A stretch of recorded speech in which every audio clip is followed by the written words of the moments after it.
পৃথিবীতে মোট মুসলিম জনসংখ্যা কত? প্রায় 202,20,00,000।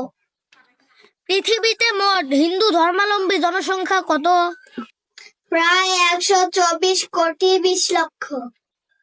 পৃথিবীতে মোট খ্রিস্টান ধর্মাবলম্বী জনসংখ্যা কত? প্রায় 245 কোটি। পৃথিবীতে মোট বৌদ্ধ ধর্মাবলম্বী জনসংখ্যা কত? প্রায় 53,50,00,000।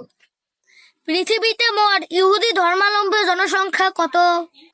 প্রায় 1,50,00,000। পৃথিবীতে মোট শিখ ধর্মাবলম্বী জনসংখ্যা কত? প্রায় 3 কোটি। পৃথিবীতে মোট জৈন ধর্মাবলম্বী জনসংখ্যা কত? প্রায় 42 লক্ষ। পৃথিবীতে মোট ধর্মনিরপেক্ষ নাস্তিক সম্প্রদায়ের জনসংখ্যা কত? প্রায় 124,50,00,000।